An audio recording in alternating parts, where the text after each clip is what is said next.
with the KX News Storm Team. Welcome back to KX News at 4. I'm meteorologist Michael Gonzalez, and we're taking a look across a very sunny but a very hot North Dakota right now, with temperatures running anywhere from 91 at Bismarck over to 98 at Dickinson, at least among our large four cities. And those winds southeasterly at about 21 to 23 miles per hour, depending on where you are. So it's got to feel like opening a hot oven right now if you're outside in any of those places. You can even see it with those wind arrows just streaming off to the north, advecting some real hot and muggy air if you're out towards the east, and it's a bit more of a dry heat off to the west. But no matter how you slice it, 90 to 102, it is toasty. And Dickinson there at 98, you have tied your daily record high for today, set back in 2020, and there's still a couple hours left. So maybe if you cheer it on hard enough, you might be able to break that daily record. Doesn't look like we're going to be able to get to any of those record highs at Bismarck, Minot, or Williston. Still running about anywhere from 4 to 10 degrees below where we would need to get if we wanted to break that record. So not sure if you like breaking records, but this is the afternoon where you'd be doing it. And of course, for that, we do have a heat advisory in effect for the remainder of the evening. So if you're going to be outside, be sure to take lots of breaks in the shade or drink extra water if you need be, especially west of the US 83 corridor. Luckily, things are going to be changing as we push forward into Thursday and especially into Friday and the weekend. Right now, we're not looking at too much, no clouds, and that's kind of the reason that things are baking so hot right now. This is what the general pattern is looking like. Off to our east, we have this high pressure that has its clockwise flow around it that's streaming up air from the south, and a low pressure system with counterclockwise flow also helping pull up air from the south. And together these act sort of like a vacuum cleaner that sucks hot, humid air up towards North Dakota with some more dry air off towards eastern Montana and western North Dakota.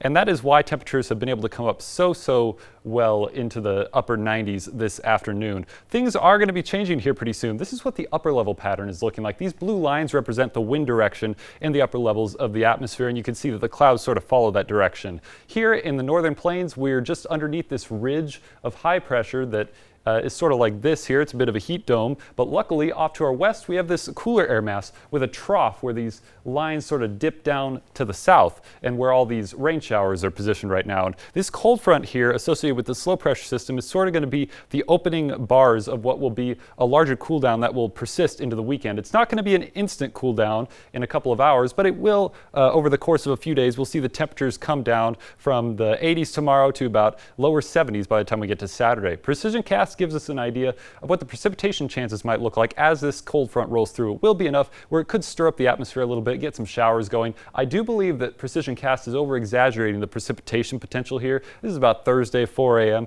I don't believe it'll be quite as widespread as it is here, but just know that the chances for some showers and even rumbles of thunder are going to exist tonight, and that'll continue as we push into your Thursday afternoon, morning and into the early afternoon hours, I should say. Things will begin to clear out by the time we get to Thursday afternoon, and that will lead to a cool night on Thursday night into Friday, and Friday will be cooler than Thursday, and Saturday will be cooler than Friday. So it's going to be the beginning of a very pleasant cool down if you like some mid to low 70s. Williston's next 5 days kind of reflects this with those slight chance of showers tomorrow, but then cooling off into the mid 70s and even some lower 70s there by Sunday, and those lows there in the mid 40s. Going to be feeling a little bit crisp in the morning.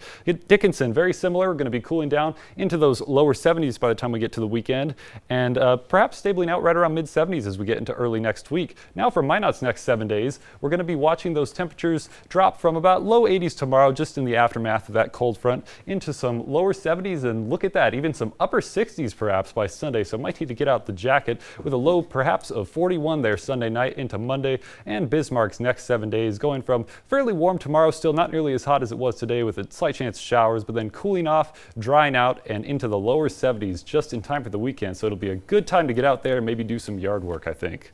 Some good outdoor activity days. I mean, you talk about 40s, and which is nice because we don't want that frost just yet. We're just starting to get some of these nice tomatoes out back. Yep, just the opening stages of fall, I think. It's so cooler mornings, get used to it. Those are some nice coffee sipping mornings. That'll be all right with me. Break out the pumpkin spice. That is that time of year for it. Absolutely. Getting closer and closer to sweaters too. Michael, thank you so much. Stay with us. Coming up next.